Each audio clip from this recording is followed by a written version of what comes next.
खण्डमण्डलाकारं व्याप्तं येन चराचरं तत्पदं दर्शितं येन तस्मै श्रीगुरवे नमः. ಶಿವೋಹಂ. ಸರ್ವರಿಗೂ ಯೋಗಕ್ಕೆ ಸ್ವಾಗತ ಸುಸ್ವಾಗತ. ಶ್ವಾಸಗುರು ಶ್ರೀ ವಚನಾನಂದ ಸ್ವಾಮೀಜಿ, ಶ್ವಾಸ, ಸಂಜಯ್ ನಗರ್, ಭೂಪ್ಸಂದ್ರ, ಬೆಂಗಳೂರು.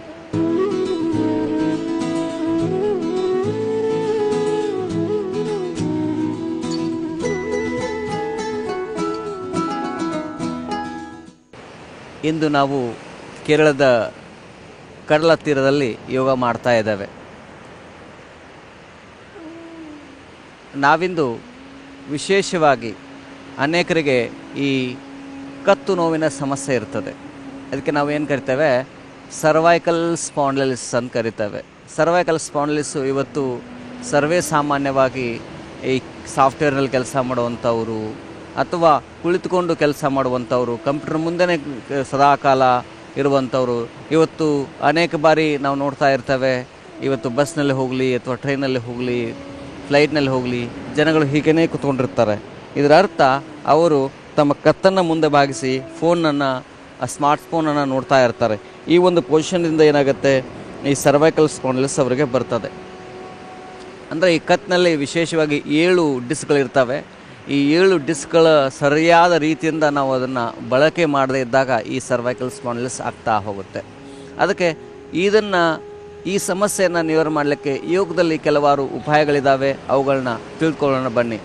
ಇದನ್ನು ನೀವು ಕುಳಿತುಕೊಂಡು ಮಾಡ್ಬೋದು, ನಿಂತ್ಕೊಂಡು ಮಾಡ್ಬೋದು. ನಾನು ನಿಂತ್ಕೊಂಡು ಹೇಗೆ ಮಾಡ್ಬೋದು, ಈಗ ಆಫೀಸಲ್ಲಿ ಇರ್ತೀರ, ಅಲ್ಲೇ ಒಂದಿಷ್ಟು ನಿಂತ್ಕೊಂಡು ಹೇಗೆ ಈ ಸರ್ವೈಕಲ್ ಸ್ಪಾಂಡಿಲಿಸನ್ನು ನೀವು ಮನೆಯಲ್ಲಿ ಇದ್ದುಕೊಂಡೇ ಹೇಗೆ ಸರಿ ಮಾಡ್ಕೋಬೋದು, ಆಫೀಸಲ್ಲಿ ಇದ್ದುಕೊಂಡೇ ಹೇಗೆ ಸರಿ ಮಾಡ್ಕೋಬೇಕು ಅನ್ನೋದನ್ನು ತಿಳ್ಕೊಳ್ಳೋಣ, ನೋಡೋಣ ಬನ್ನಿ. ಈಗ ನೇರವಾಗಿ ನಿಂತ್ಕೋಬೇಕು. ಮೊಟ್ಟ ಮೊದಲನೇದಾಗಿ ನಾವು ನಿಂತ್ಕೊಳ್ಳೋದನ್ನು ಮೊದಲು ಸರಿಯಾಗಿ ರೂಢಿಸ್ಕೋಬೇಕು. ಅನೇಕರು ಹೀಗೆ ನಿಂತ್ಕೊಂಡಿರ್ತಾರೆ. ಆ ಪೊಸಿಷನು ಭಾಳ ಇಂಪಾರ್ಟೆಂಟ್. ಅಥವಾ ಹೀಗೆ ನಿಂತ್ಕೊಳ್ಳೋದಾಗಲಿ ಇದು ಆರೋಗ್ಯ ದೃಷ್ಟಿಯಿಂದ ಒಳ್ಳೆಯದಲ್ಲ. ಇದರಿಂದ ನಿಮಗೆ ಬ್ಯಾಕ್ ಪೇನ್ ಬರ್ತಾ ಹೋಗುತ್ತೆ. ಅದಕ್ಕೆ ನಾವೇನು ಮಾಡಬೇಕು, ಹೀಗೆ ನೇರವಾಗಿ ಮೊದಲು ನಿಂತ್ಕೋಬೇಕು. ಈಗ ಸರ್ವೈಕಲ್ ಸ್ಪಾಂಡಿಲಿಸ್ಗೆ ಅಂತಂದರೆ ಕತ್ತು ಏನಿದೆಯಲ್ಲ, ಇದನ್ನು 5 ರೀತಿಯಲ್ಲಿ ಅದನ್ನು ನಾವು ರೊಟೇಟ್ ಮಾಡೋದನ್ನು ಕಲ್ತ್ಕೋಬೇಕು. ಮೊಟ್ಟ ಮೊದಲನೇದಾಗಿ ಮೊದಲು ಉಸಿರನ್ನು ಬಿಡಬೇಕು. ಕತ್ತನ್ನು ಎದೆಗೆ ಸ್ಪರ್ಶ ಮಾಡ್ಕೊಳ್ಳಿ. ಕತ್ತಿನ ಹಿಂಭಾಗದಲ್ಲಿ ಆಗುವಂತಹ ಆ ಸ್ಟ್ರೆಚ್ಚನ್ನು, ಬಿಗಿತವನ್ನು ಗಮನಿಸ್ಕೊಳ್ಳಿ. ನಿಧಾನವಾಗಿ ಮೇಲ್ಗಡೆ ನೋಡಿ, ಆಕಾಶ ಎಷ್ಟು ಶುಭ್ರವಾಗಿದೆ ನೋಡಿ. ಪುನಃ ಕತ್ತನ್ನು ಮುಂದೆ ಬಾಗಿಸಿ ನಿಶ್ವಾಸ ಮಾಡಿ. ಮೇಲ್ಗಡೆ ಹೋಗುವಾಗ ಮೇಲ್ ನೋಡಿ.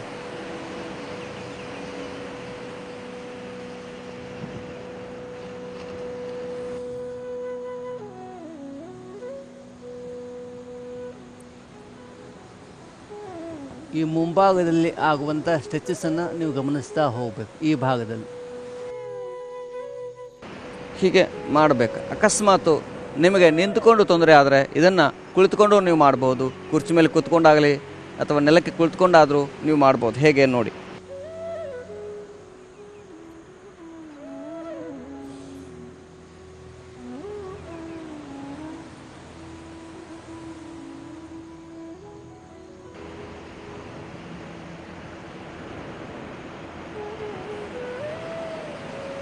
ಇದು ಒಂದು ರೀತಿಯ ಮೂಮೆಂಟ್ ಆಯಿತು. ಇನ್ನೊಂದು ಎಡ ಕಿವಿಯನ್ನು ಎಡ ಭುಜಕ್ಕೆ ಸ್ಪರ್ಶ ಮಾಡುವಂಥದ್ದು.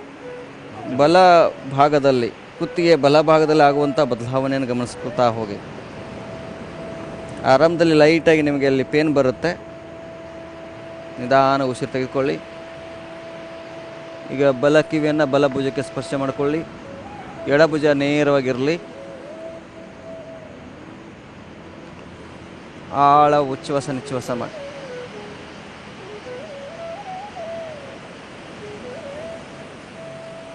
ಮುಖದಲ್ಲಿ ಮಂದಸ್ಮಿತವಿರಲಿ.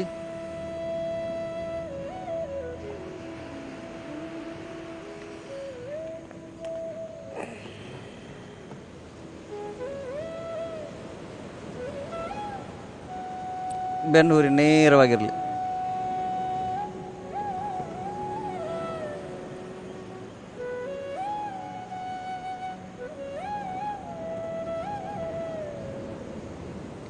ಮಧ್ಯದಲ್ಲಿ ಬನ್ನಿ. ಬಲಭಾಗ ಮತ್ತು ಎಡಭಾಗದಲ್ಲಿ ಮೂಮೆಂಟ್ ಆಯಿತು. ಮೊದಲನೇ ಬಾರಿಗೆ ಹಿಂಭಾಗ ಮತ್ತು ಮುಂಭಾಗದಲ್ಲಿ ಆಯಿತು. ಈಗ ಇನ್ನೊಂದು ರೀತಿಯ ಚಲನೆ ಇದೆ, ಅದನ್ನು ಗಮನಿಸ್ಕೊಳ್ಳಿ.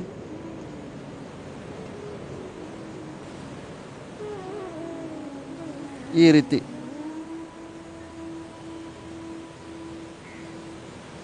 ನಿಧಾನ ಉಸಿರು ತೆಗೆದುಕೊಳ್ಬೇಕು. ಉಸಿರು ಬಿಡ್ತಾ ಈ ಕಡೆ ನೋಡಬೇಕು. ಧೀರ ಉಚ್ಛ್ವಾಸ ನಿಶ್ವಾಸ ಮಾಡಿ.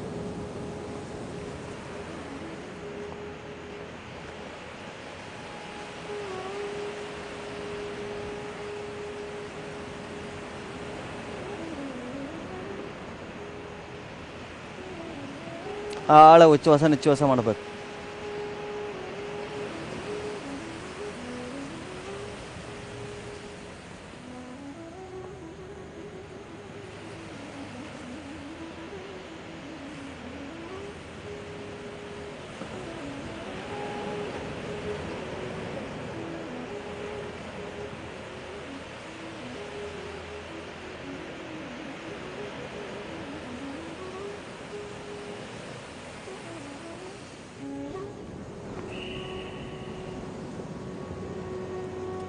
ರಿಲ್ಯಾಕ್ಸ್ ಆಗಬೇಕು.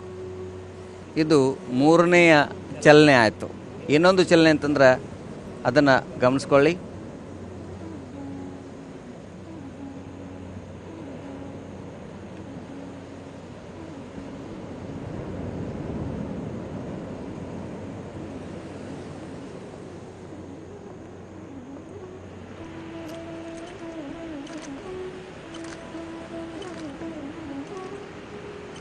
ಈ ರೀತಿ ನಾವು ಇದಕ್ಕೆ ಟರ್ಟಲ್ ಮೂಮೆಂಟ್ ಅಂತ ಕರಿತೇವೆ. ಕತ್ತನ್ನು ಹೀಗೆ ಮುಂದೆ ಮಾಡಬೇಕು.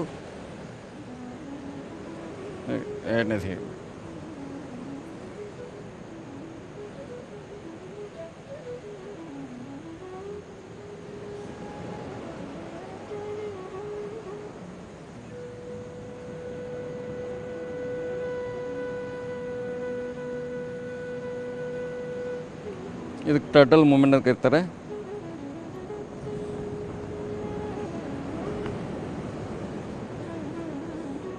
ಇದಕ್ಕೆ ನಿಮಗೇನು ಹೆಚ್ಚಿನ ಸ್ಥಳ ಬೇಕಾಗಿಲ್ಲ, ಕುಳಿತುಕೊಂಡಲ್ಲೇ ಇದನ್ನು ಮಾಡ್ತಾ ಹೋಗಬೇಕು.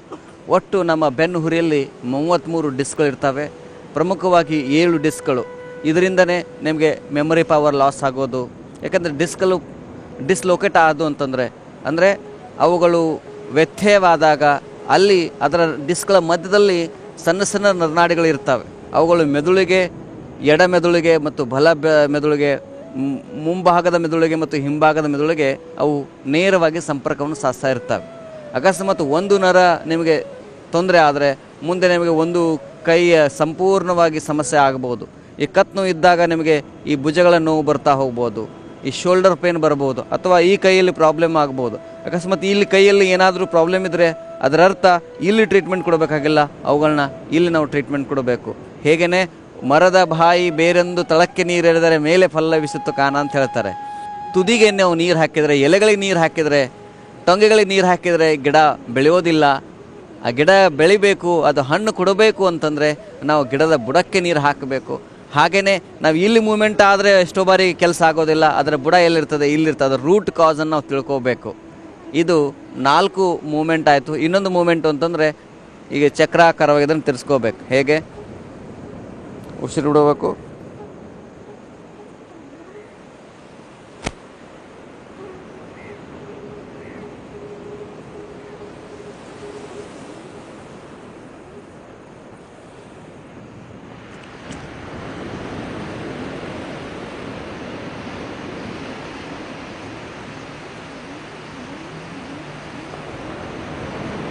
ಇದರಿಂದ ಮೆಮೊರಿ ಪವರು ಕೂಡ ಇನ್ಕ್ರೀಸ್ ಆಗ್ತಾ ಹೋಗುತ್ತೆ.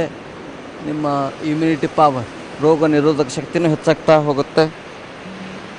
ಇದನ್ನು ಆ್ಯಂಟಿ ಕ್ಲಾಕ್ ವೈಸ್ ಖುಷಿಯಿಂದ ಸಂತೋಷದಿಂದ ಮಾಡ್ತಾ ಹೋಗಬೇಕು. ಆ ಅಲೆಗಳ ಆ ಅಲೆಗಳು, ಆ ತರಂಗಗಳು ನಿರಂತರವಾಗಿ ಬರ್ತಾ ಇದ್ದಾವೆ. ಹಾಗೆ ಜೀವನದಲ್ಲಿ ಸುಖ ದುಃಖ ಅನ್ನುವಂಥ ಅಲೆಗಳು ಬರ್ತಾ ಇರ್ತವೆ. ಹಳ್ಳದೊಳಗೊಂದು ಹುಳ್ಳಿ ಬರುತ್ತಿರಲು ನೊರೆ ತೊರೆಗಳು ತಾಗಿದವಲ್ಲ, ಸಂಸಾರ ಸಾಗರದೊಳಗೆ ಸುಖ ದುಃಖಗಳು ತಾಗಿದವಲ್ಲ ಅಂತ ಹೇಳ್ತಾರೆ. ಸಂಸಾರ ಅಂತಂದರೆ ಈ ನೋವುಗಳು ಬರೋದೆ. ಒಂದಿಷ್ಟು ಒಳ್ಳೆ ಕೆಲಸ ಮಾಡಬೇಕು ಅಂತಂದರೆ ಆಫೀಸಲ್ಲಿ ಕೆಲಸ ಮಾಡಬೇಕು, 8 ತಾಸು ಕೆಲಸ ಮಾಡಲೇಬೇಕು. ಅದರಿಂದ ನಮಗೆ ಒಂದಿಷ್ಟು ಹಣ, ಅದರಿಂದಲೇ ಒಂದಿಷ್ಟು ನಮಗೆ ಸಂಪತ್ತು ಬರ್ತದೆ. ಆ ಸಂಪತ್ತು ಬರಬೇಕಂದ್ರೆ ಒಂದಿಷ್ಟು ಕಳ್ಕೋಬೇಕಾಗತ್ತೆ. ಒಂದನ್ನು ಪಡ್ಕೋಬೇಕಂದ್ರೆ ಒಂದನ್ನು ಕಳ್ಕೋಬೇಕಂತೆ. ಆದರೆ ಎಲ್ಲವನ್ನು ಕಳ್ಕೋಬಾರ್ದು, ಅದನ್ನು ಕಳ್ಕೊಂಡದನ್ನು ಪಡ್ಕೊಳ್ಳುವಂಥದ್ದು ಯೋಚನೆ ಮಾಡಬೇಕು ನಾವು. ಈಗ ಸರ್ವೈಕಲ್ ಸ್ಪಾಂಡಿಲೈಸಿಸ್ ನಿರಂತರವಾಗಿ ಬರ್ತಾ ಇರುತ್ತೆ. ಇದಕ್ಕೆ ನೀವು ಒಂದಿಷ್ಟು ಆಸನಗಳನ್ನು, ಒಂದಿಷ್ಟು ಪ್ರಾಣಾಯಾಮಗಳನ್ನು ಪ್ರತಿನಿತ್ಯ ಅಭ್ಯಾಸ ಮಾಡ್ತಾ ಹೋಗಬೇಕು. ಅದಕ್ಕೆ ಇದನ್ನು ಆ್ಯಂಟಿ ಕ್ಲಾಕ್ ವೈಸ್ ಮಾಡಬೇಕು, ವಿರುದ್ಧ ದಿಕ್ಕಿನಲ್ಲಿ. ಹೀಗೆ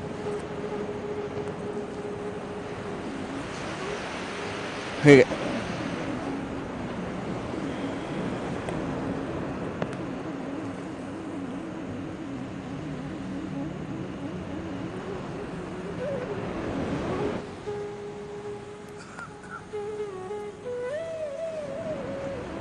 ಹೀಗೆ ಮಾಡೋದ್ರಿಂದ ಏನಾಗುತ್ತೆ, ನಿಮ್ಮ ಸರ್ವೈಕಲ್ ಸ್ಪಾಂಡಿಲೈಸಿಸ್ ದೂರ ಆಗುತ್ತೆ. ಅದರ ಜೊತೆಗೆ ಒಂದಿಷ್ಟು ಈ ಮೂಮೆಂಟು ಕೂಡ ನೀವು ಮಾಡಬೇಕು.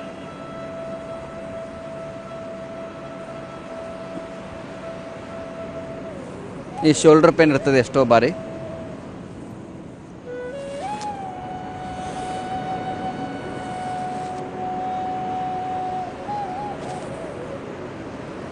ಹೀಗೆ ಪ್ರತಿನಿತ್ಯ ಒಂದು 10-12 ನಿಮಿಷ ನೀವು ಸರ್ವೈಕಲ್ ಸ್ಪಾಂಡಿಲೈಸಿಸ್ ಇದ್ದರೆ ಇಷ್ಟು ಹೇಳ್ತಾ, ನಿಮ್ಮ ಈ ನಿರಂತರವಾಗಿ ಈ ಸಮಸ್ಯೆ ನಿಮಗೆ ಬಹಳ ದಿನಗಳು ಕಾಡ್ತಾ ಇದ್ದರೆ, ನಮ್ಮ ಶ್ವಾಸ ಸಂಸ್ಥೆಯಲ್ಲಿ 1 ವಾರಗಳ ಕಾಲ ನಾವು ರೆಸಿಡೆನ್ಷಿಯಲ್ ಕೋರ್ಸ್ ಅಂತ ಮಾಡಿದ್ದೇವೆ. ಅಲ್ಲಿ ನಾವು ಈ ರೀತಿಯ ಇಂಡಿವಿಜುವಲ್ ಆಗಿ ನಾವು ನಿಮಗೆ ಹೇಳ್ಕೊಡ್ತೇವೆ. ಅದನ್ನು ತಾವು ಪಡ್ಕೊಳ್ಳಿ. ಅಲ್ಲಿ ಕೆಳಗಡೆ ಬರುವಂಥ ನಂಬರ್ ನೋಟ್ ಡೌನ್ ಮಾಡಿಕೊಂಡು ಬನ್ನಿ. ಆ ಮೂಲಕ ನಾವು ನೀವೆಲ್ಲರೂ ಸೇರಿಕೊಂಡು ಕರ್ನಾಟಕವನ್ನು ಯೋಗಯುಕ್ತ ರೋಗಮುಕ್ತಗೊಳಿಸೋಣ ಅಂತ ಹೇಳ್ತಾ ಈ ದಿನದ ಕಾರ್ಯಕ್ರಮ ಮುಗಿಸ್ತದೀನಿ. ಎಲ್ಲರಿಗೂ ನಮಸ್ಕಾರಗಳು.